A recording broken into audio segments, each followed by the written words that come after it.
Hi and welcome to another episode of Wrestle Logic Unleashed. I'm Reese. I'm Charlie. And today we're going to here to talk about SmackDown and Monday Night Raw. Let's start off with Friday Night SmackDown.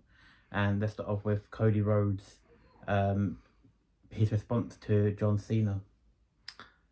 I mean, it was kind of expected with what we were going to hear from him, but it just, now there's so much like anger and passion in his voice every time like he speaks on the mic.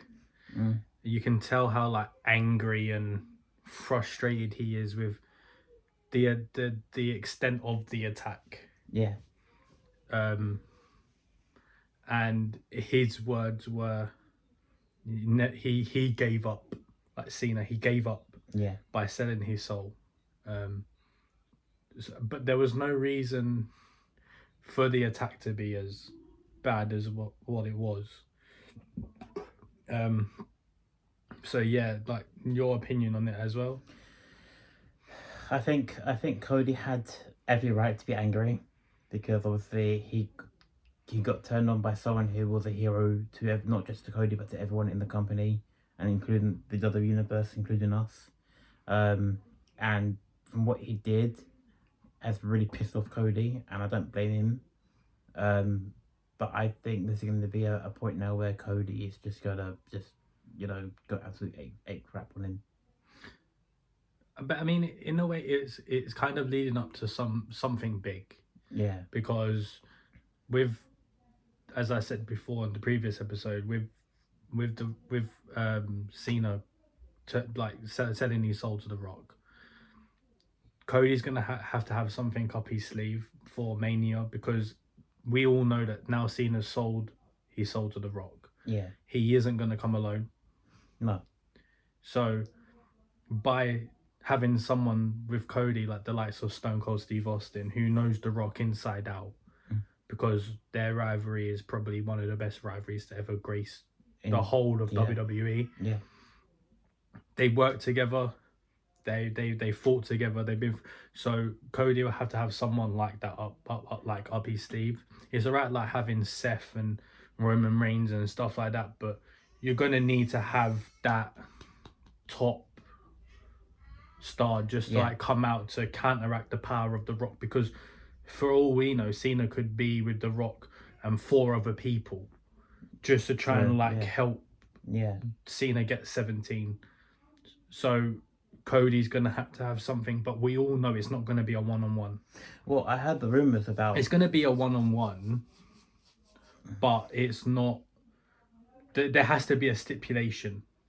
Well, I heard the rumors about the other members of Rock's little faction and Cena could be. I heard Logan Paul. I've heard Randy Orton.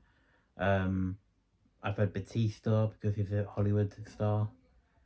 So many other like wrestlers. Yeah, but if you got to think though, like Batista's already said that he's done with WWE now. Yeah, he's done. So it wouldn't make sense if it was him. Randy don't make sense because he also cut a promo on SmackDown that we'll get to. Yeah, and even he sounded pissed off. Yeah, as well. So it's like rumors are rumors.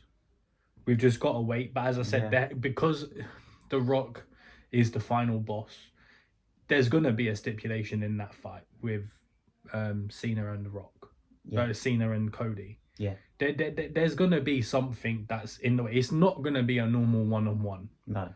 It happens every year, especially when you fight with the Samoan lot. Yeah. The referee's gonna get knocked out for certain. That's gonna happen. But there also has to be some sort of stipulation, like before with Roman and Cody, they had the tag team fight. Either it's gonna be normal, or like if they won, like Seth and Cody. But if Rock and Roman won, it was gonna be bloodline rules. Yeah. What's gonna be next? Like, what else does Cody have to do to fight the likes of The Rock off? Because it's obvious what The Rock wants. Yeah. He wants that title to come back to the Samoan family, like dynasty family. Yeah. But it's going to be tough getting it off of Cody because the man's just capable of anything. Like, he's the underdog guy in 3 matches. Like, he was the underdog guy in against Kevin, come out victorious because everyone thought Sammy was going to turn on Cody to help Kevin, but it didn't happen. In Kevin's eyes, it did happen, but it didn't happen. So there has to be some sort of way that Cena's gonna have to win, Yeah. because Cody's not just gonna part ways with that title like anything. He's gonna leave his blood, sweat, tears, and everything in that ring Yeah. at WrestleMania. But as I said, there is gonna be some sort of stipulation. To what it is, I don't know, but I can guarantee there's gonna be a stipulation. It's not gonna be a normal classic 1-on-1. one-on-one. Yeah. It isn't gonna be that. No. Because The Rock's gonna get involved. Travis Scott will probably get involved. And who's Cody gonna have to help him? Bad Bunny. And probably Stone Cold. Stone Cold. But something's gonna happen. Yeah.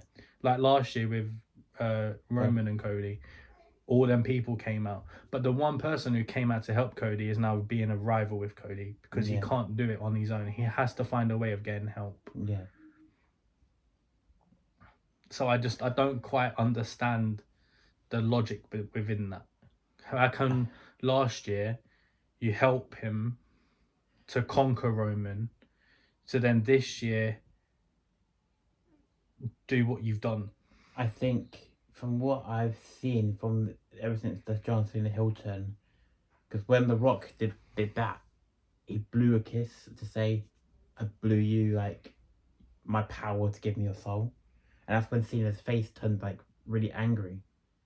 So I think he made Cena attack Cody, because even on his tweet he said, do what is necessary even if you don't want to do it." And I saw that. yeah, and I think with Cena, I think he didn't want to attack Cody, but he thought, you know what, I'm under Rock's control now, and I'm gonna do whatever he tells me to do. I know it sounds like a really like bold shot, but I can also see like Ric Flair lacing up his boots. He did say that if Cena wins, he's not going to be happy. And help Cody. Yeah. Because he said in a tweet that, or an Instagram post, if you want 17, you're going to have to go through me. Yeah. Because before he was happy with Cena getting 17, but ever since Cena's turned heel. I don't think it was since he turned heel. I think it was like the manner he turned heel in. Yeah. Like if you're going to turn heel, do it in a way where people will be like, okay, fair enough, I respect that. Yeah. But he didn't do it in that respectful way. He kind of like just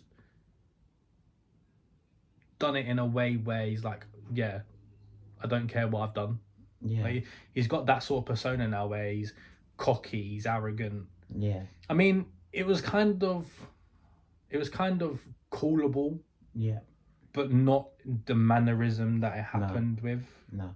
Like, we all knew he was turning heel because it's the one thing he don't have. Yeah. But just not in that manner. No. That was just, for me, over the line a little bit.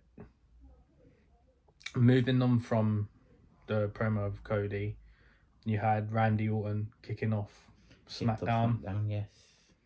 With his promo. Yeah.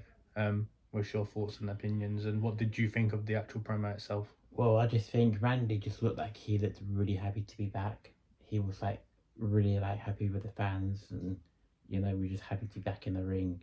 But he wants Kevin Owens, and I think it's gonna happen at WrestleMania. Him and Kevin.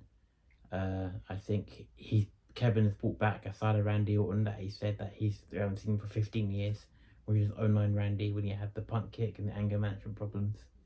And I think Kevin has woken up the beast, and Randy is just looking to get revenge.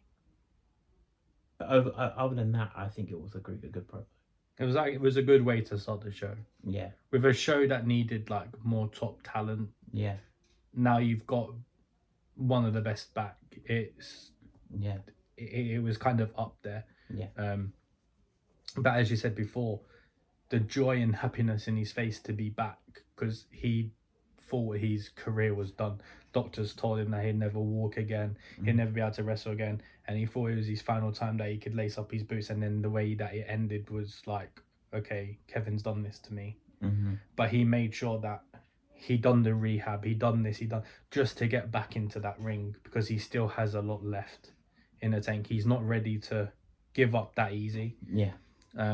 But it was just like more of like a happiness that he's managed to come through some sort of like career ending injury with an illegal move. Yeah. To the extent it happened, he was like, I could never walk again. I could never wrestle again. It got to the point where when Randy did get package power drive, I thought that was it for Randy, that he was done, he had to retire, because before that, when he was attacked by the bloodline, it was taken for 18 months. He had to get back surgery because obviously he had metal rods in his back. Mm-hmm. And I thought that was it for Randy. He's gone through so much pain. And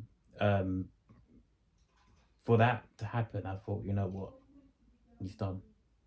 And he still managed to find a way of coming back at Survivor Series. It shows you the heart and the passion in that man. Yeah, he's not ready to go yet. His time is not up yet. No. And even without what he said to Cena, I agree with. Because how can you go from the most likable man in the company to now being the most disliked and most hated man in the company? Yes. Like, you come in from Africa to Elimination Chamber. No. Elimination Chamber to Africa. Yeah. Like, you come in from, was it Bulgaria? Where he was... Yeah, Bulgaria. And then he had done Elimination Chamber 1, got what he'd done what he needed to do, went to the press conference, just walked in, dropped the mic, left, and then flew out to Africa to do another movie. He's not dedicated enough. No. Because, yeah, you've sold your soul to The Rock, but you're not doing show after show anymore. You're meant to be in your farewell, you're meant to be in your retirement tour, not movie tour. Yeah. If you've got a farewell tour in WWE, then you do the farewell tour. The movies can wait until after. Yeah. But he's not dedicated anymore. I think his love for the company and the love for the business is gone. Because he's more focused on Hollywood, trying to get to, as much as people hate him, he wants to get to The Rock's level of Hollywood. He wants to go better than him in Hollywood. Yeah. So he's not dedicated enough. He may show that he's dedicated to the company with like what he's saying and what he's, but he's not. Because how can you have a farewell tour where you said you're going to be here from the beginning to the end, but you're still doing movies? Yeah. It don't quite match what he's trying to have. Because every time he comes back now, it's just going to be a return. Oh, next week John Cena returns. I know, like in his schedule now, I think he's in Brussels next week for Monday. Yeah. He's doing mainly the little ones, the international ones. Yeah, so he's going to be in London, Glasgow. Is it? I know he's in Belgium. Yeah. And he's doing all them, but how long is he going to be doing that for? Before he goes and does something in Hollywood again, or in another country to film another movie. Yeah. Like, if you announce your farewell tour and you said you're going to leave everything in the ring for a year till the end and then focus on movies, you've kind of been a hypocrite about it, because you've backtracked yourself to do something that you said you weren't going to do, to then do it anyway. So what was the point of the farewell tour? He's like, he's still a part-timer. You might as well retire now, because what's the point? Exactly. He's not wanted in the company at the moment anyway. No. Because of how he's gone about it and what he done to Cody. Because everyone likes Cody. Yeah. He's carried that championship on his back as a mantelpiece. Yeah. Just for it to basically be thrown at him again, where he's got to fight somewhat of the bloodline again for the third year in a row. Yeah. Mate, Cody cannot catch a break. He can't. No. And I feel sorry for him. I do. Because how many more times can you fight the bloodline? It's not like the Roman bloodline, how it was before, like last year. This is the Rock's bloodline now. This is more powerful. This is something where you're going to just be selling your soul to someone just to try and get something at this point. Yeah. People are like, oh, sell your soul to The Rock, like Grayson Waller. Yeah. Oh, I'll sell my soul to The Rock. Logan Paul, oh, I'll sell my soul to The Rock. Why? They're still young. They're still upcoming superstars. You don't need to sell your soul straight away. Yeah. The only reason Cena's done it is because he's going. He's going. Literally, he's leaving in December. Yeah. So that's why he's done it. But Logan and Grayson, they don't need to do that. They still got years and years to go before anything. Yeah. If you're gonna sell your soul, at least do it when you feel like, oh, I've done enough now. Now I'm ready. Yeah. They've just started. Logan's just started. Grayson's basically only just started. You don't need to do it. I don't understand. But then you Yes. also had before, like when they were all walking through of SmackDown, you had Drew McIntyre attack Damian Priest. Yes. That I can see that also leading up to we get Drew Main versus Damian at Mania. WrestleMania. Yeah. In some, I'd say maybe speculation wise, just as a guess, maybe a street fight. It looks to be that way because they've both been attacking each other and they've both been going out on Twitter. Sorry, X as well. Yeah. But in a way though, if it is a street fight, the favors more for Damien because that's his background. His way now is I'm the street king. So the only way to stop me doing that is beating me. Yeah. But is Drew going to be able to handle the likes of Damien that easy? Because the way Drew's going, it feels like that Drew's that in Drew's eyes, Damien's just going to be a walk in the park, get out, get done. He can't take Damien too easily because Damien is a one tough SOB. No pun intended to Braun Strowman, but he's one tough individual. Yeah. And he will give Drew a fight. I mean, I think with Drew McIntyre, the only reason why he's gonna out him is because Damien was the one that eliminated him at the Elimination Chamber. Yeah, but in a way, Damien was had all rights to eliminate Drew because Drew took his eye off the ball after Claymore and Cena. But Drew's just a crybaby. Exactly. He's always been the same. Yeah. Like with his rivalry with Punk. Yeah. It was the way that they went about it. And then he said, "Oh, I'm done with the company." He walked out. The next week later, he's coming into Chicago with CM Punk on his shoulders and all that. He's just a crybaby. Yeah. Because he can't get what he wants until it happens. And he said on his first night back on SmackDown, he said he's changed. He's not pissed off no more. He's calm. He said, if I get one opportunity, I'll get one. And he was fine. But he's gone back to the way he was on Monday Night Raw. It don't make sense. But as I say, you can't think that Damien is going to be some sort of like walk in the park where he's just going to walk into WrestleMania and just lose straight away. No. Damien is one where he won't give up. Like even before like the Judgment Day split, and it was Damien versus Gunther for the title. Gunther thought Damien was all the way out. He's going to be done. Yeah. And he still managed to find a way of because he's got too much fight. You can't keep him down. No. He's like Sammy. He's too resilient. He don't give up. You need to try and end his career for him to give up. Like that's the only way you can beat Damien at this moment in time because he's not been pinned yet. No. Like in a one-on-one match, he's not been pinned yet. No. On SmackDown, no one's pinned him. No. He even was in the ring with the likes of Braun Strowman and Jacob Fatu and still walked out victorious. Like, what do you have to do to beat this man? And Drew McIntyre ain't the answer. No. In my opinion, he's not the answer. I don't think so, no. But I think after this storyline with Damien and Drew, Damien's next storyline is going after that world title. Cody. Because why can't he go after that title? Yeah. He's shown everyone what he's capable of. So why can't he go after that title next? Yeah. Why after Drew McIntyre you're going to give him someone else to let him earn his way up there? Yeah. Don't you think he's already earned his way up there with the likes of the other superstars already? Or is there still someone for him to beat to get there? I think he's proven himself already on SmackDown that he is a top contender for the title. Only thing that I would disagree with is that I don't know, he's got I say a lot more. I don't know. I can't really think. Like, is there anyone else that Damien has to like beat to be in the contention of a number one contenders match? I don't think so. I mean, you've got the likes of Randy and Jacob Fatu, Solo. But Damien's already beat Jacob. Yeah. Like, the man deserves something. Yeah. Because he's proven to himself and the company when he was on Monday Night Raw that he's capable of being a main event superstar. He's capable of being a main champion. Yeah. He finishes his business in the ring. He finishes his storylines in the ring. He don't let it drag out. With his rivalry with Finn Balor, it dragged out because Finn wanted to beat him, but it never happened. Yeah. So it kept going and going and going until Damien said, "Look, after this match, we're done." Mm. It was done after Damien went to SmackDown. Yeah, to get a fresh start. Because he's done everything he can on Monday Night Raw. Yeah. Main event wise, but he's not a mid-carder anymore. So you can't throw him in the ring with like the likes of Bron Breakker because it wouldn't make sense. Yeah. Because how can you go from being a main champion to then have to come down to be a mid-carder? And plus, Damon wouldn't have that.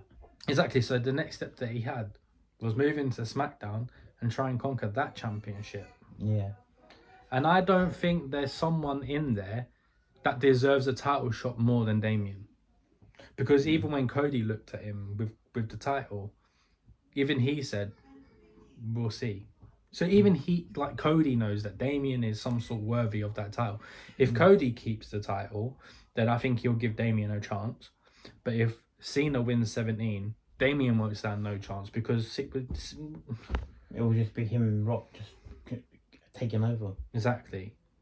So the only way he will get a title shot is if Cody keeps it, or he has to win some sort of like battle royal or something like that. Something, yeah. Like some sort of stipulation of like, oh, you need to beat so many people before you have a shot.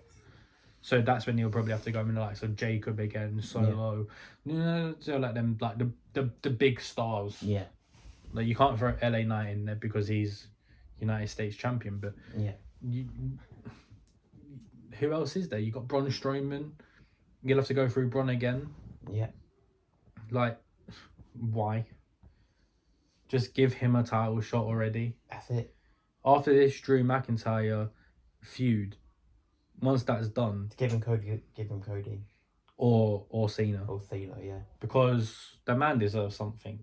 Like, he's worked his arse off for this company at the moment. Yeah. When it's been down, he's been there to lift it back up. What more does he have to prove? That's it. Like, it's recently only took Triple H this long to give Jey Uso a main title shot. Yeah. Like, he's carried Raw on his back since joining. Since Cody brought Jey to Monday Night Raw. The show's never been down in ratings because Jay's been there to keep it up.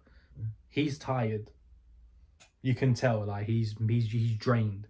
Yeah. Because he's there week in, week out, doing stuff for the company, taking shots, doing whatever. But he's carried it. So it's recently only took Triple H to give him that main event shot. Because once he dropped the Intercontinental title, what was the point of having someone so big go after that title again? It's true, yeah. It don't make sense sometimes with like storyline wise. If someone's so over, why does it take you so long to get where you want to get to? It's true. Because you think when Cody come back at WrestleMania, he had that feud with Seth for a little bit and then got put straight into the main event scene. Bang! Done. Everybody else, they have to work their arse off for years just to get something. Like, Jay's had to work his arse off after being called a tag team wrestler. Now he's going solo to get to where he is now. And now a Royal Rumble winner, former Intercontinental champion, and possibly World Heavyweight champion. Exactly. But why has it had to take so long to get there? I think everything he stepped foot out of Jimmy's shadow. But the thing is, I don't think that Jay was in Jimmy's shadow. I think Jimmy was in Jay's shadow. I mean, it's tough. It's tough to actually think about that. You can't really say like this now, but the way it's gone so far, Jay's gone further than Jimmy has. Yeah. Jimmy's focusing on like the mid title scene again. And Drew McIntyre. And Drew, where Jay's done what he's done with the Intercontinental title. Yeah, he didn't have it for long, but he still can be called an Intercontinental champion. Yeah. But now you're focusing on the main champion of that selective brand. But it had to take him so many years to get that final thing. Yeah. And it sometimes like it don't make sense to me, but your opinion might be different. I think he's done like what he needed to do, like overall. Um, I think he's someone who has, I don't know, done everything that he needed to do, and I think him going to Gunter is the smart choice he's done, because it wouldn't make sense him going up to Cody. Um, and yeah, I think he's worked his arse off for sure, and yeah, Like, there's nothing that the man hasn't done at the moment. no, Like, he's even changed his entrance up a little bit. Now he comes through the crowd. Before, when he had that the new theme, he used to just walk down the ramp.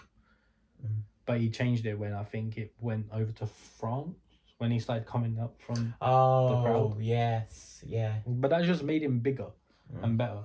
Because he's in, but now he's also bringing like little kids to come out and like yeet with him. You can make him the ultimate baby face. In a way, yeah, but he's also giving like the little kids an experience as well, like a memory of a lifetime. Like you and they grow up, they'll be like, oh, like I yeeted with Jey Uso. Yeah. Not many people can go out and say that they've done that. Yeah. So he's making memories and giving the kids memories of like for a lifetime. That because some of them are quite young that yeet with him, so it's not like he's going in the audience and putting like 30-year-olds out and to yeet with him. He's giving it to the kids in a way to give them just the joy and happiness of like and the memory that they can cherish on it, because sometimes he gives them these glasses. So but the man is just a god at the moment. He can't do anything at the moment without just getting attacked by like Gunter. That's it.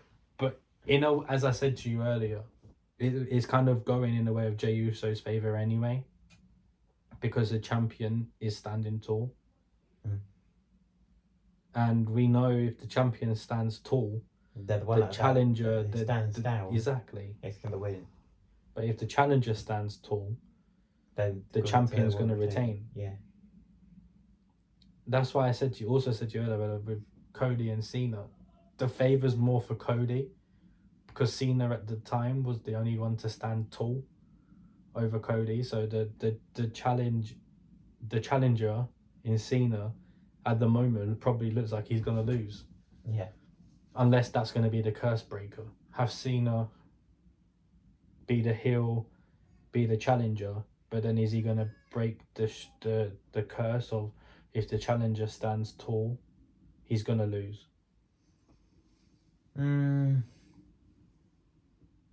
With me, in my opinion, I reckon Cena's going to do it, only because it's 17 and The Rock is in this corner. So I don't see Cody winning, but I'd be happy if Cody does win. But for me, I see Cena winning. See, I don't want to believe it. I really don't. I don't want to believe it. Because it don't make sense for him to win it.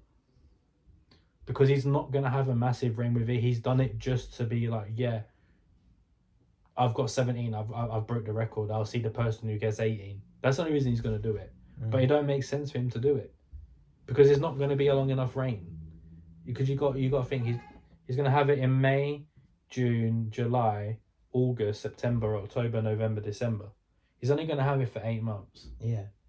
So it kind of don't make sense. No. What's an 8 month reign in WWE nowadays? That's it. Who knows? And then you had the street fight, Mitchin and Chelsea Green. I was about to get to that. Alba Fire revealed as Chelsea Green's henchman. Well, second bodyguard. Which was kind of surprising, because when we looked at the hoodie, I thought, who could that be? I wasn't expecting Alba Fire. See, to me, it was kind of expected to me, because she had to wait to find out what was going to be next, because when Isla got released. Yeah. She had to wait. So she kind of like just took it upon herself to reveal herself and be in the corner of Chelsea Green, just to give her some sort of like spotlight again. So the only way she was going to get that spotlight was to do something big. And what she did was amazing in her eyes, Yeah. but disappointing in other people's eyes because Michin does deserve a title. Yeah. Like, to get to where she's got to, there's nothing to show for it. I mean, I'm standing to what I said. I think WrestleMania we're gonna get Chelsea Green in a triple threat against Zelina Vega and Michin, and that's when I think Michin will do it and win the Women's United States title.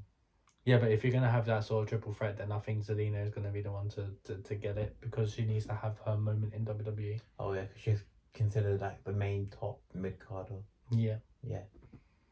But if anything, though, I kind of agree with it because Zelina is like some woman that just gets underestimated all the time and she's not worthy enough. But every time she makes a spot for herself and she proves everyone wrong. Yeah. Like, how people can sit there and be like, Zelina don't deserve this, Zelina don't do it. But then they all get on the hype train when she does do it. Why what's the point? It don't make sense at all. It really don't. It really don't. But Michin does deserve like she does a push. But she's not gonna get it. No. Because Chelsea's too over. That's it. Unless plot twist and Piper turns on Chelsea Green because she's going to favour more of Alba Fire than Piper. Yeah, because Alba Fire was the one that helped her retain because Piper Niven was getting beat up by BFAB. Yeah. But I if it does happen, I've called it for ages that Piper needs to go back to being solo. But to go back to Doudrop or just stay? No, Piper? Just stay as Piper because it was Piper that was in NXT where she was whipping out Canadian destroyers and all sorts. Yeah. She needs to go back to that. The way she's being used is like she's Chelsea Green's sidekick. Yeah. She has to do everything to be for Chelsea Green. Like, if Chelsea Green tells her to jump, she's saying how high. She's a lot bigger than Chelsea Green. Like, come on now. It's true, yeah. Don't make sense. It don't make sense. It really don't. And then, like, but the fight itself was really good. It was really, really planned out. Like, even with like Chelsea Green, like she was whipping out moves that I've never seen her do before, coast to coast, and since when? You see what I mean? Like, Michin's bringing out the best. Can we also admire like the gear she was wearing? She was repping Cactus Jack. Yep. I think that was brilliant. I'd say it was like a classy touch. Like, just to be able to wear something like that to the superstar's name, it goes to show how much that man did influence people. Yeah. Because if you're gonna rep his clothing, yeah, like, he's got to be some sort of hero. Like, but the gear was like a very, like, in probably his eyes, was an emotional touch. It was, yeah. So,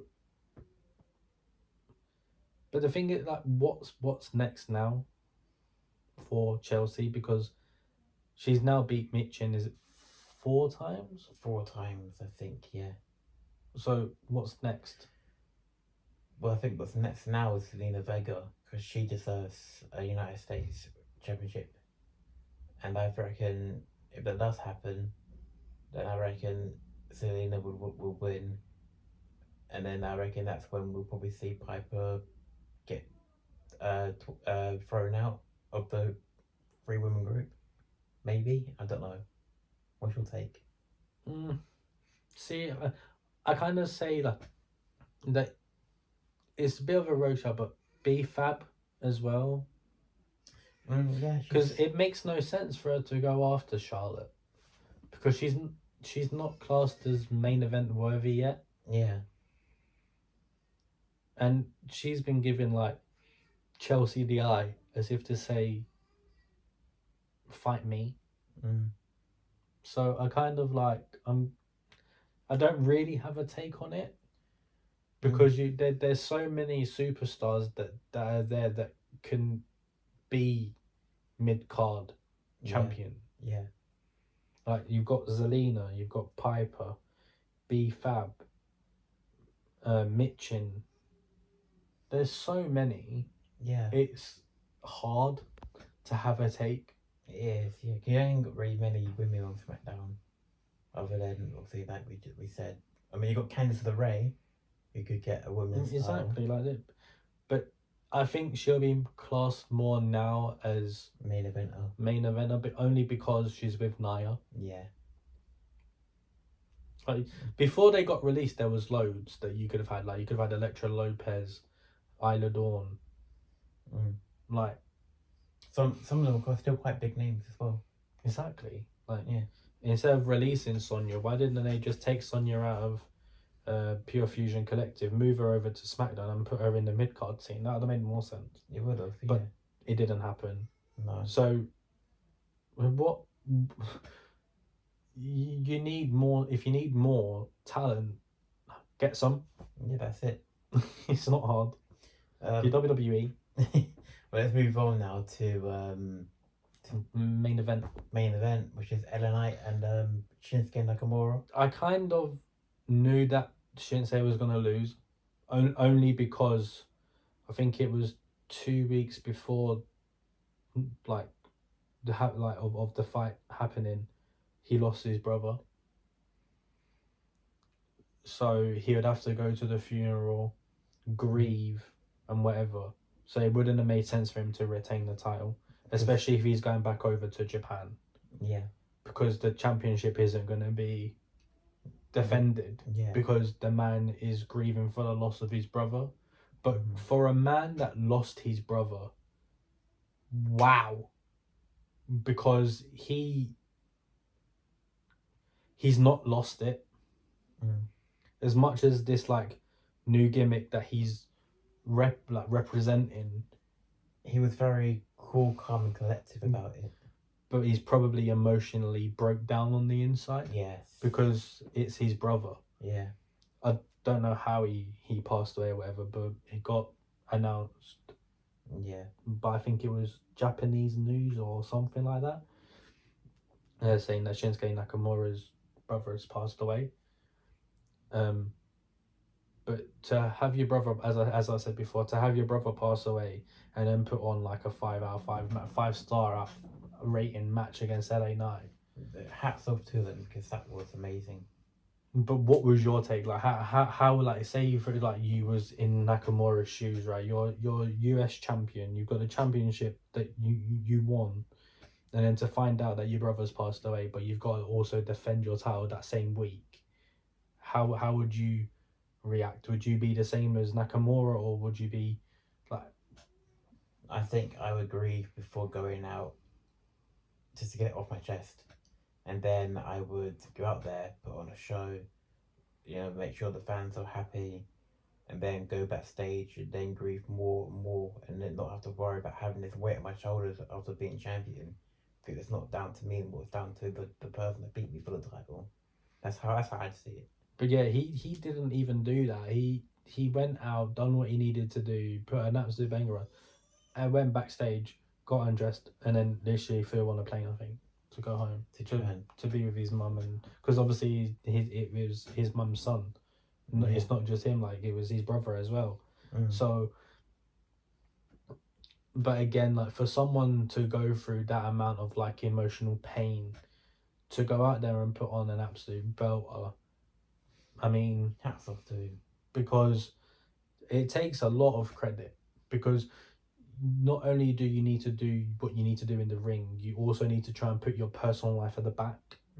But something of that powerfulness to be in your mind, it's got to mess with your brain some sort a little bit. Yeah. Because for all we know, he could have been like really close with his brother, and then his brother passed away. Or he could have hated his brother. Who knows? No one knows personal business. No one knows his personal life. No. Exactly. But to have, even if you did hate him, but to have your brother still be the one that passed away, and then you got to go in the ring and literally leave your body on the line. It's hard. It is hard, but I can't imagine like the the emotional pain that he actually went through that whole fight. Because in a way, he didn't show it, but we know that it's there. He's just, I don't know, he's a man that, like I said before, he's very cool, calm and collective about it, but on the inside, like you said, he's damaged. It's broken.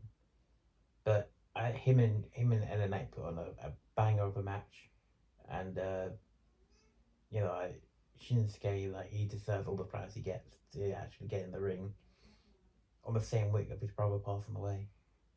It's crazy. But I mean, I'm glad LA Knight got the title back, because he's another one that's like worked his ass off in the company. Yeah.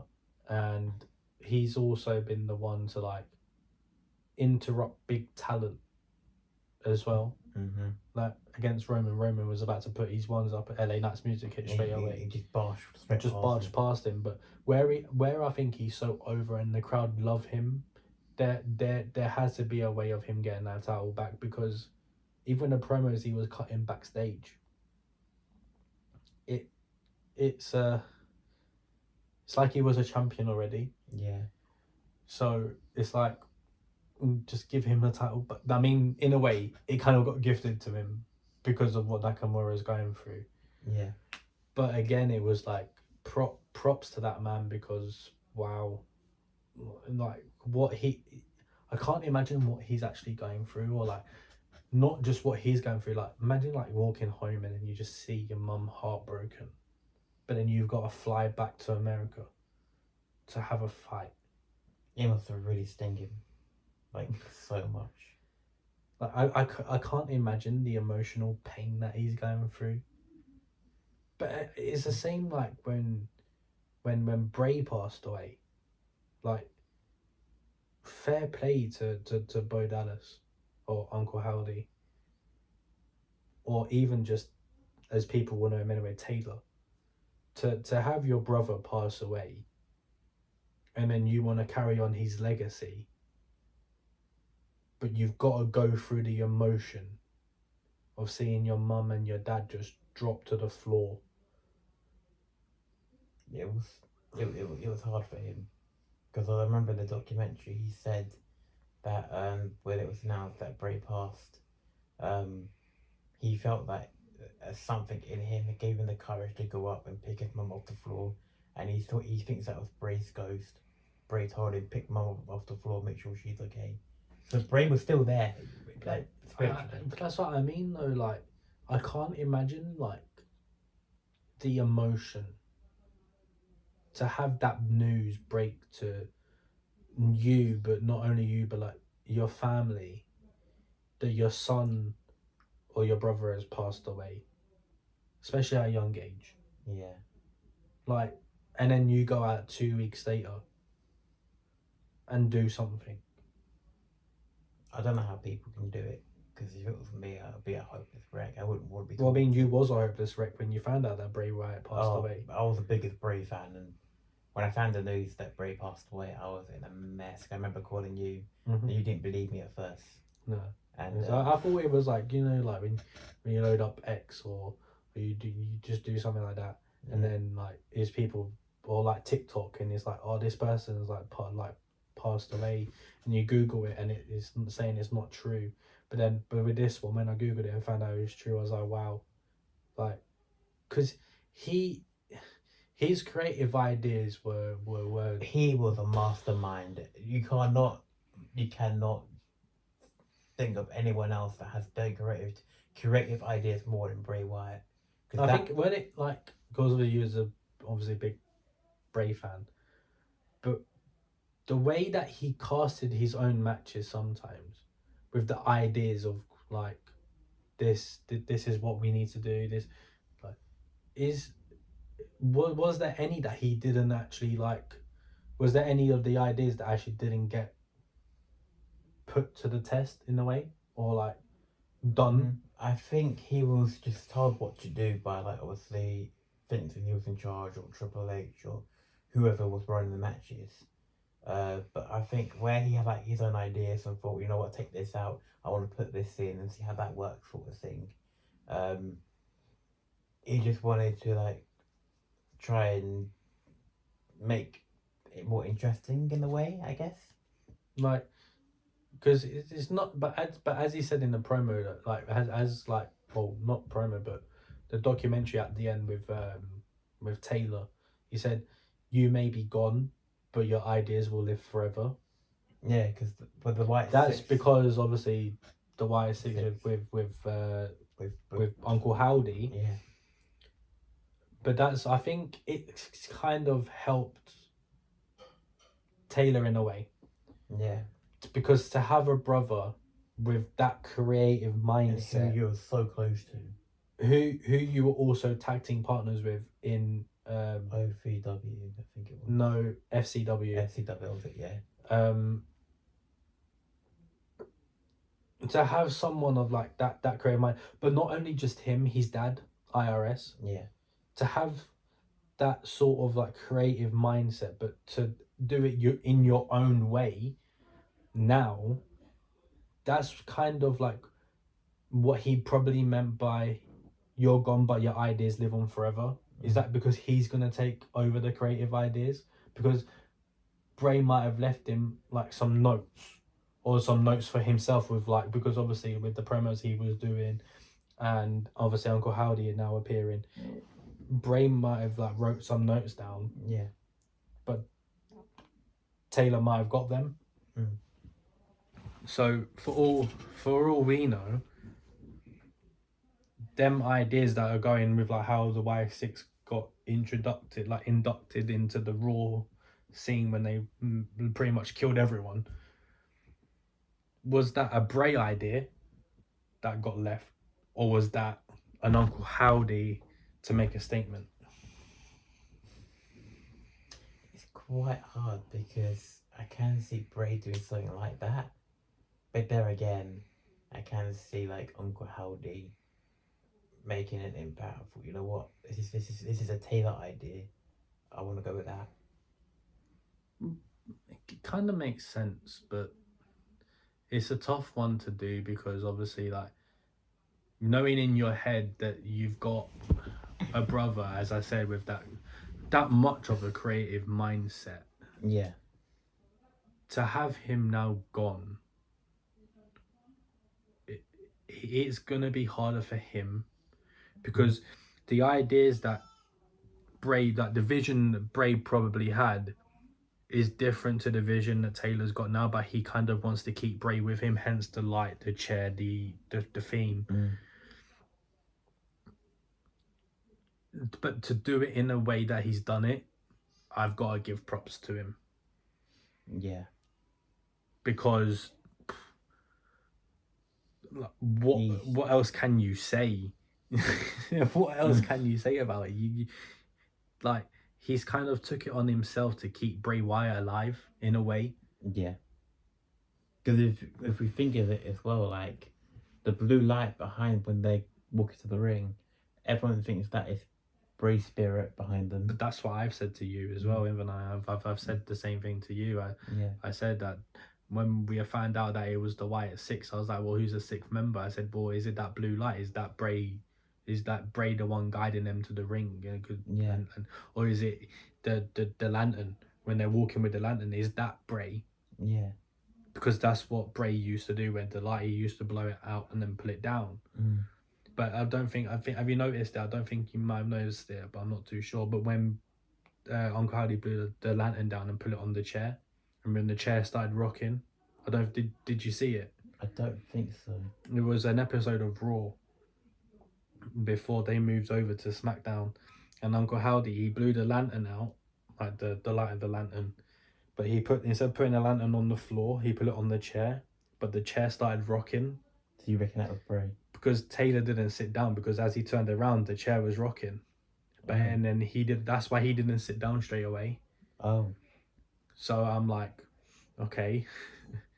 Freaky, but it's freaky, but it's not. Yeah. Because that might just be the spirit of Bray watching over his brother. Yeah. or watching his brother's ideas Yeah. just to see if it's in the same sort of way that he would want it to be. Yeah. But that was a death that not only affected his family and Yeah. fans, it affected so many superstars within that like collective, Mm. because he influenced so many people. He did. Seth Rollins, Becky Lynch, Carrion. like there was like A a lot. lot of people that looked up to him. But this is another question for you. The way Carrion's going at the moment, can you see Bray? With how he's acting, with what he's doing? Because I can. I don't. It's not to the same extent as Bray, what I was trying to say. It wasn't in the extent to the same way as Bray, but I can see some sort of brain carrying at the moment. You mean Because 1 minute he's this evil man, but the next minute how he is with AJ Styles. Oh, you mean like the same sort of gimmick? Yeah. Oh, maybe. Because I think Carrion's the one to keep, also another one to help keep Bray's creative ideas alive. Yeah. Because he's got the same sort of like persona as Bray. He's got the evil side to him. Yeah. So I don't quite. I can see like the dots connecting. So like Uncle Howdy's doing his part on SmackDown, Yeah. and Carrion's doing his part. Yeah. Not on Monday Night Raw. Yeah. So the Wyatt Six have got SmackDown. Carrion's got Raw. Yeah. To keep Bray's ideas alive, and I think the only one who can probably do it to that extent is Carrion. Yeah.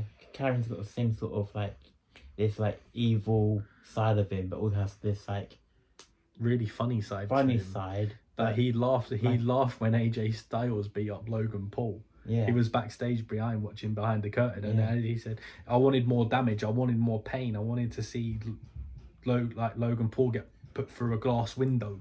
Yeah, because he's kind of that psychopath sort of like. See what I mean? It's funny. Yeah. But it's hard to be the same way as Bray, because that man's ideas were just out of this world. You can't ever like replace Bray with like any other superstar, because they won't ever be like the next Bray Wyatt. There's only one and only Bray Wyatt. But there is a next Bray Wyatt, his brother. Oh yeah, because they look exactly the same. They do.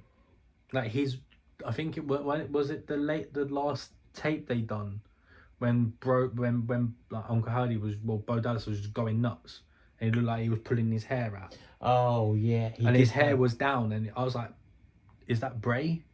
Because they look exact. They look identical. When that tape come out, I was like, "Whoa!"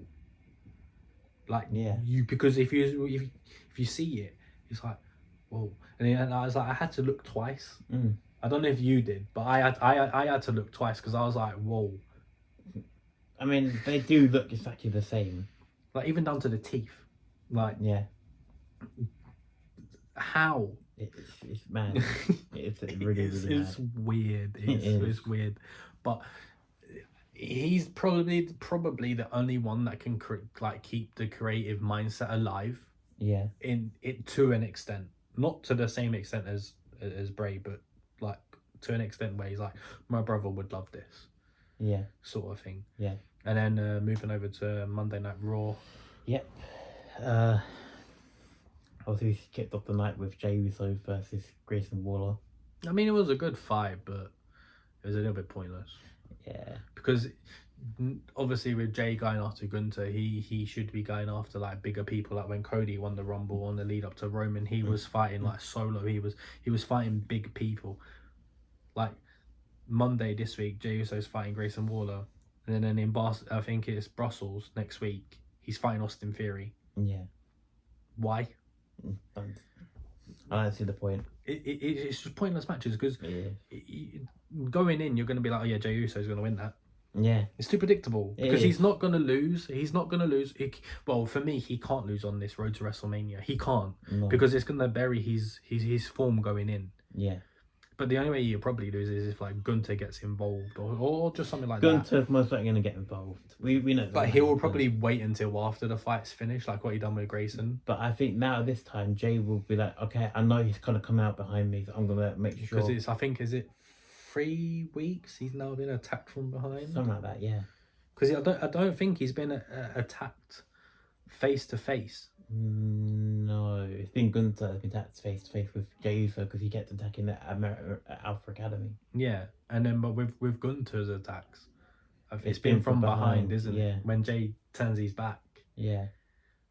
But even if he don't turn his back in the middle of the ring, but he goes to the ramp and then turns around, he's still gonna get attacked from behind anyway because Gunter's like, yeah, I'm gonna keep putting you in a sleeper. Yeah. Don't make sense. I know he said. I know he's living up to what he said, where he said, if you pick me, I'm gonna make your life and up to WrestleMania a living hell. Yeah. Which he is doing. Yeah. But how much of this is going to lead to Jay actually crashing out at WrestleMania? Because he has said it in a promo that he's close to crashing out. I could see it kind of happen a little bit because if the people keep carrying on telling that if people keep telling him that that they have their doubts that he's gonna win the world, that he's not gonna win the world title, I reckon he's gonna crash out and be like, you know what? I'm going to do whatever it takes to win. Whether I'm crashing out, whether I get myself disqualified, I'm going to find a way to win. But that's what I mean, though. Like, be the underdog story again. But if Jay does crash out, what version of Jay are we getting? Bloodline Jey Uso. Yeah, but there's two sides to the Bloodline Jey Uso. There's the one when he was with Roman on his own. That was the first time he crashed out. And then there's the other part of the Bloodline when Jimmy was there. So what version of him are we going to get? Or are we just going to get a new version of Crash Out Jey Uso? Which could be bigger and better. Exactly. Yeah. Because he did say if I crash out, it's going to be different. Yeah. In the promo. He said if I crash out, you're going to wake up a beast in me. Mm. But is that what Jay needs to do to get... Because as much as people hate him, Gunter's not a walk in the park. He's not. He knows what he's doing. He knows he's more. He's not like these high flyers. He's not like like these submission technicians. He's more of like a William Regal. Yeah. Where 2 feet on the ground, I'm not doing any high risk moves until I need to. Mm. I think he's only jumped off the rope once in his career. No, a couple of times he's done it. Yeah.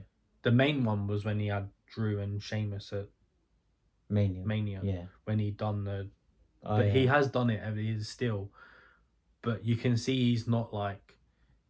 He's not that sort of wrestler. He likes to keep 2 feet on the ground. Yeah. And do it that way. Mm-hmm. But he's not a walk in the park. He's so Jay's going to have to do something. And what he's probably going to do is probably going to crash out. Yeah. So I think that is the only thing he can do now. Yeah. Crash out, wake up a beast, and go out there and be like, yeah, I told you I can do it. Because if you think of it before, he could have crashed out against Roman. Yeah.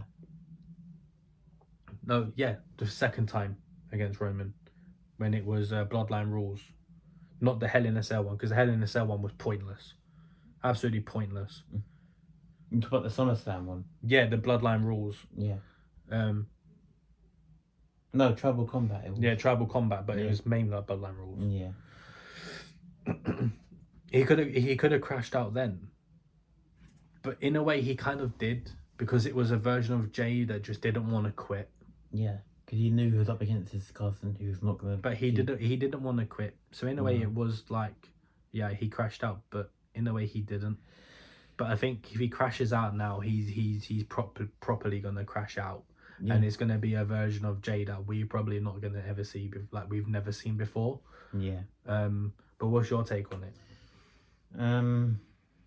I reckon, like I said, I reckon Jay will win. If he does crash out, I think it's going to be a different version of Jey Uso. But I think it's going to take more than just a spear and it was the splash to beat Gunther, because like you said, you can't take Gunther lightly. He's not one of these wrestlers that is gonna lose in like say 5 minutes. It's gonna take him a long time to get Gunther down, because Gunther knows every counter to anyone's counters, and at the minute he's the one that's playing chess, Gunther, and Jay needs to find a way to counter that and be the better version of himself. I mean, you can say he's playing chess, but I think he's only playing chess because he knows that Jey Uso can take a lot. Yeah. Because you can see how annoyed Gunther is. Hence why he has to keep doing the sleeper on Jay. Yeah. Because Jay can just keep getting up and he will keep going. Yeah. So in a way, he's playing chess with himself, Gunther. Yeah, you could say that. Because I think with Gunther, I think he's taking Jay as tag team Jay. He's not actually come to his senses of like, this is a different Jey Uso. So he's like, okay, I'm going to take this as a walk in the park. This is going to be easy. But I mean, he'll be like, I shouldn't have done what I did. Yeah. I shouldn't have underestimated him. No. Who knows? And then also on Monday Night Raw, Lyra's now got her next challenge in Raquel Rodriguez, yeah. Which, again, I reckon will be a good match, but I reckon Lyra will retain that match, because I can't see Lyra losing yet. I can see her losing. I can.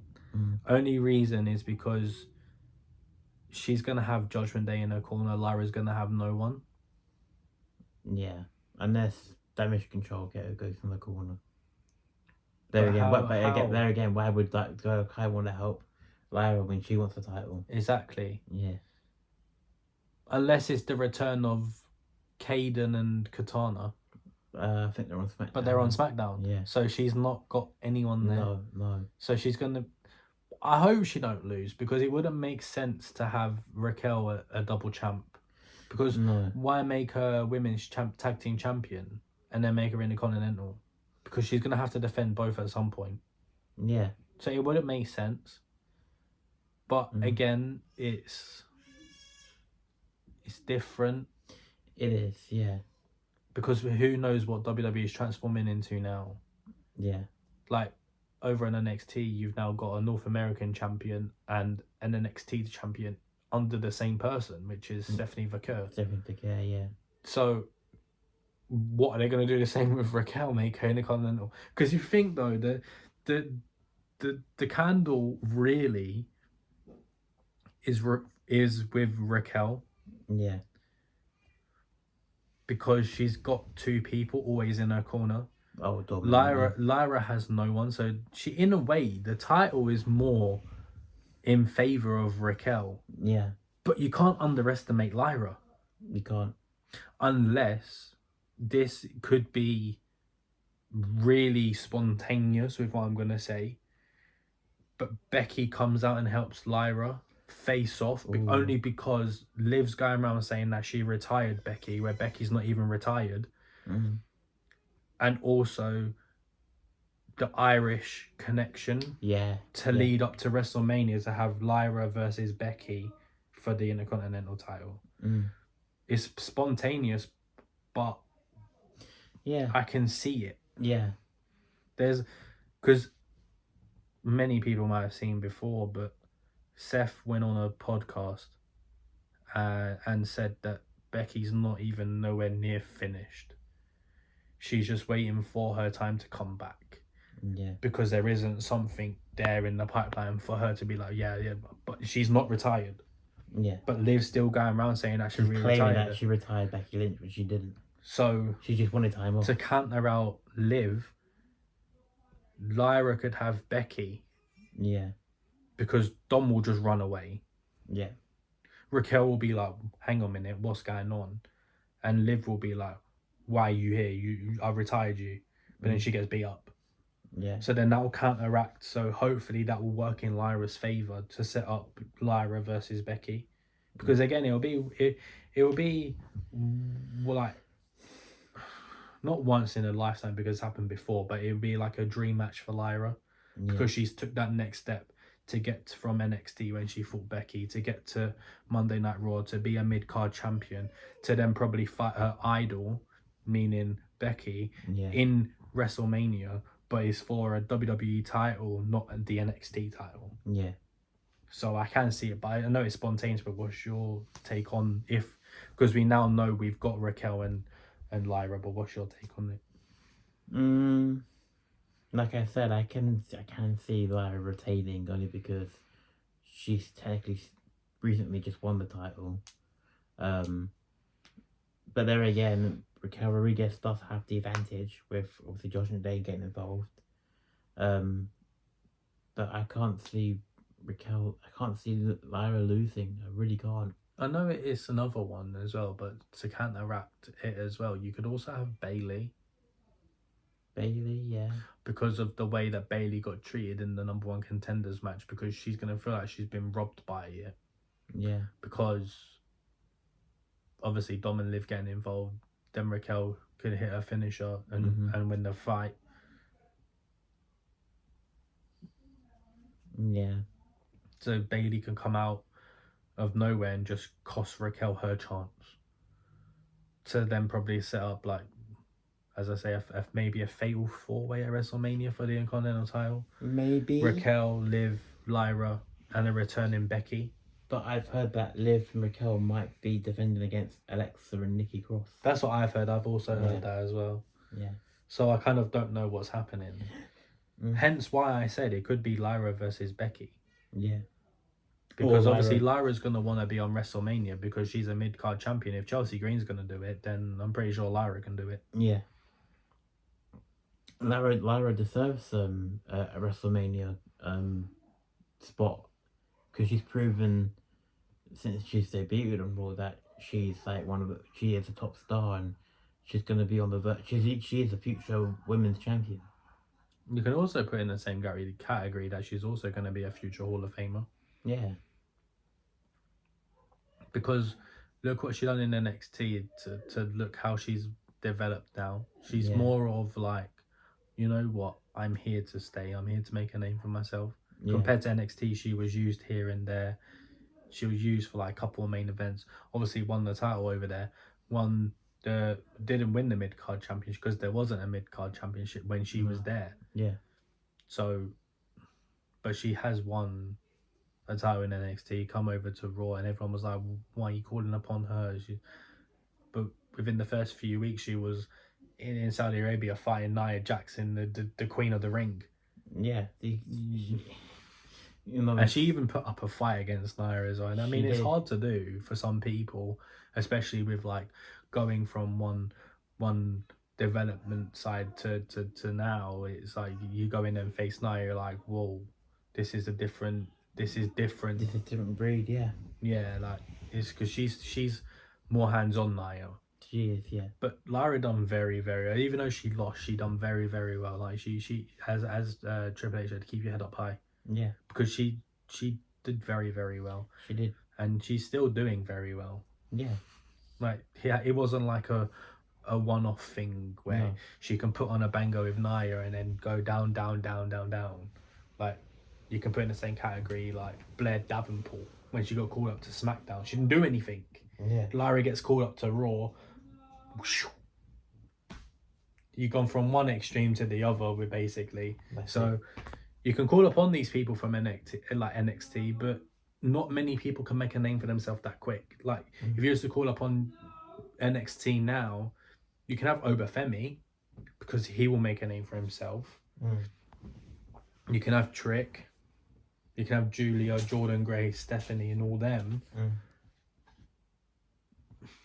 But Blair Davenport was a rogue one for me. I think Nick Aldis only done it because she was from England and he's from England. That's what I think. Such a pointless draft pick. I'm sorry, but how the hell? Why are you can't talk, sorry. Why are you drafting Blair Davenport and not giving her anything? Yeah, didn't even give you're gonna get drafted to SmackDown, but you're gonna get released in 9 months' time. Like, what's the point? She just left on the next day. She's done Yeah. her out over there. She was like one of the best like women's UK champions ever. Exactly. And now you then bring her over the main roster and just getting that. It was like the whole Odyssey Jones thing where you didn't see him Oh. from like 3 years, all of a Yeah. sudden he just turned up out of nowhere. You're like, who are you? Mm. Because you forget that he was there, but you couldn't even do that with Blair because she wasn't there. Think of it now with Odyssey Jones. Now that the New Day turning heel, would Odyssey Jones be part of that heel faction? I mean, he has said that now because he got found not guilty about his case, so I can see him coming back. But whether he gets called back, I don't know. But I don't think I don't think it would have made sense now. Yeah, I guess It would have made sense now. Yeah. I think he only stepped in because it was like Big E's like there, Yeah, and they just needed someone else. But it could happen. I mean, speaking of New Day, they fought Monday night against LWO. In a brilliant street fight. Yeah, and we saw tornado tag. Tornado tag. I was like, Street fight. And we had the Masked Man make his presence known. That masked man at the start was Chad Gable. I know it for a fact. It was the same height, same facial features, same like body. It was Chad, and then he gave the mask to someone else. I'm calling it now. It was Chad. He is very can't say the word. Consequent. Coincidental. That's it. Yeah, but you see him backstage wearing the same exact hoodie as the same guy. And shoes. And the shoes, yeah. It was him at the start. And then to cover his own back, he gave the mask to someone else, and then the security took him out. Yeah. It was Chad at the start because if you see the second guy that gets took out, he's a lot taller than Chad. And when that first one happened in the fight, it was a small muscle man. It was Chad. It was Chad. The second one was some 6'2" lanky don who looked like couldn't get his way out of a paper bag. That's what he looked like. Because the security just dragged him like he was nothing. If that was a muscly man, how it was shown at the start, he'll be kicking off. He'll be putting up more of a fight. But everyone has said as well that it could have been that Ray Phoenix. No, because no. Ray Phoenix isn't the same build as Chad, and the guy that appeared in the fight was Chad, 100%. Because you can't have exactly the same shoes and the same jacket and then just get rid of it and show up. It's virtually impossible. It is impossible. I'm saying it was Chad at the start, and then he just passed the mask off. Who knows? Because if you think that vigilante tape that was on the previous one, when they opened the box, it was a mask. And why did they have American Made on it? Who else is part American Made? Is that at the moment you have Ivy, which wasn't Ivy, it was a man. Chad Gable, Brutus Creed, Julius Creed. It weren't Julius Creed because Julius Creed is taller than the one that got involved. It was Chad at the start. It was Chad at the start, and he just passed the mask off to someone to make it look like, oh, I didn't do it. I'm gonna make you look like you're losing your marbles. Yeah. If it's not, I'll take it back. But I think it was Chad, because down to the shoes, up to the face. Because when the camera panned to the guy before he got hit from behind by security, this bit here was the same version of Chad's chin, and you could tell it was Chad. Because how can a muscly man run away from security to get backstage without getting caught, to then appear on a commentary side to a guy that had the mask but who was like over 6 foot and who was scrawny and lanky? Ain't it funny though, you saw Chad Gable walk back into the arena from the car park? It was him at the start. It was him at the start.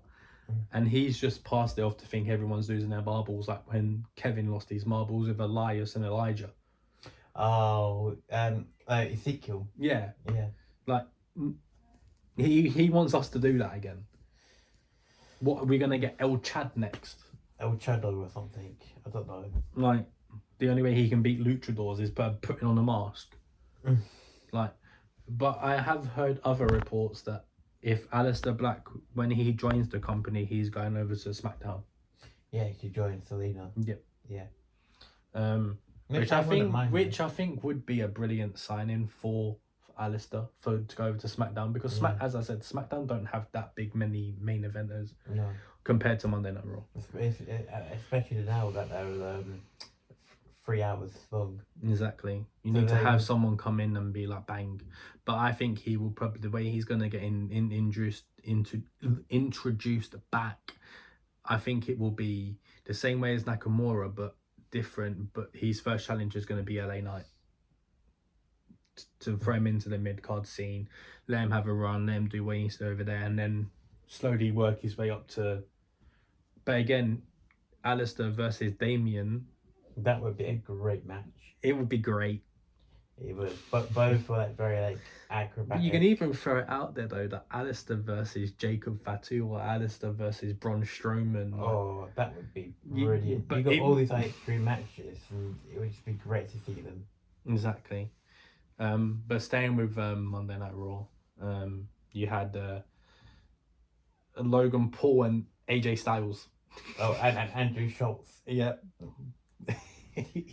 Well, you can take this one, mate. You can take this one. You can take the whole thing. I mean, Logan Paul, he's just a cocky, arrogant man, you know. He went up there and he said what he had to say, but why bring Andrew Schultz involved? But you forgot the main part. What? You forgot the main part. He's essentially ripped off this guy's shirt and left him shirtless for the whole night. Like, the shirt is actually a WWE on the actual shop. It's actually WWE merchandise. So the guy Logan just Paul. Yeah, you can buy it. And Logan didn't know.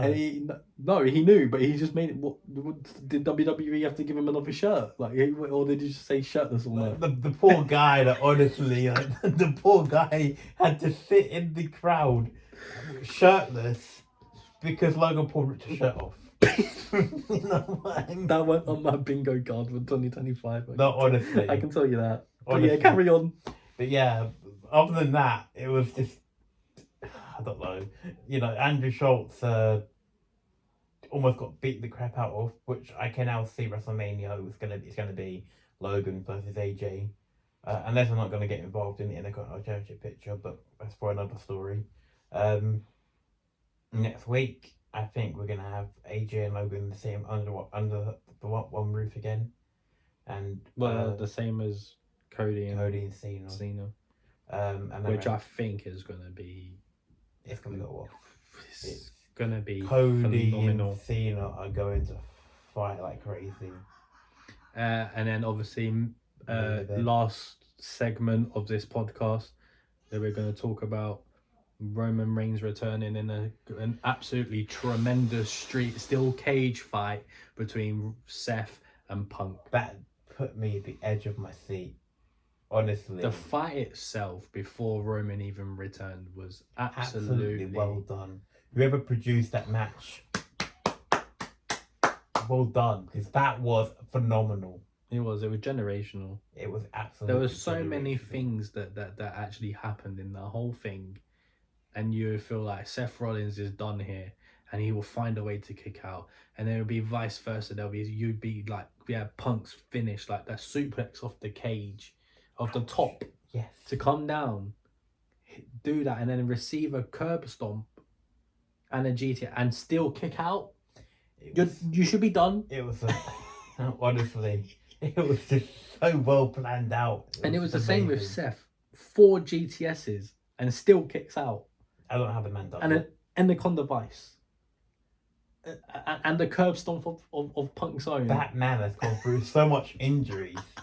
He's had a back problem, a neck problem, a knee problem, and to be in a steel cage and to carry on, mate, you must be on something, because that is crazy. And then at the end, instead of Seth taking the as they say, poor man's way out, Roman kind of just dragged him out. But did you see where Roman actually came from? He came from the crowd. Yeah, but it was the far end. So he had to run this way, come down, jump over the barricade, put Seth in like some sort of like headlock, drag him out, throw him to the floor. But the way he just threw Seth, like Seth was nothing. Explain? He It just was- ragged him like a rag doll. Well, he was angry at the fact that Seth could have stopped him at the Royal Rumble. Yeah, but Seth's not like no like ragdoll, but the way Roman just like held him by the throat and the neck and just swang him like he was nothing. It's also like the hatred as well with him and Seth, like it is with Seth and Punk, but not to the extreme of Seth and Punk. But he hates Seth. I know he hates him, but he just picked him up like he was a bag of potatoes. Like, how? I know Roman's like big but Seth's not small, He's not. and he literally just got fucking launched. I mean, he did say that if when he comes back and goes on to Seth's not going to be able to walk. Yeah, he said he's going to go after him properly and end his career because of what he did. Yeah. But it's also living up to, and then Roman's curb stomp. Wow. In my opinion, Roman has a better curb stomp than Seth. It was just brilliant. Like, I had never thought I would see the day where the YTC hits a curb stomp. Was it a tribal curb stomp? No, it was just a curb stomp. Like, his head bounced. And then he turns around, puts him on the steps, about to end his career. Security come out. He turns around, and his wise man is with CM Punk. Yeah, I reckon that's when Punk told him about the favor. I'm gonna give my favor, and we might reveal it next week or whatever. Could be. Or he could just be in the ring to check on Punk, see if it's okay. Yeah, and then Roman just comes in and just spoils the whole show. Because I wouldn't say spoil the whole show, but he spoiled the whole show of Paul Heyman because he was just checking on a friend, and then he just comes in and just gets thrown into the walls of the steel cage, gets speared, and then just acknowledge me. It's Like- gonna set up a triple threat at WrestleMania. It is. As much as people don't want to see it, I want to see it because you're gonna have three of the biggest people in this company Yeah. in a triple threat. You can't really ask for anything better. Nope. So, prediction. This will be in another video, but we're gonna have to next episode will be our own predictions for WrestleMania, our card for So our WrestleMania. fantasy card. Yeah. Okay. So tune in next week for that. We've been Wrestle Logic Unleashed, and we shall see you next week. See you later. Like, comment, subscribe. See you later.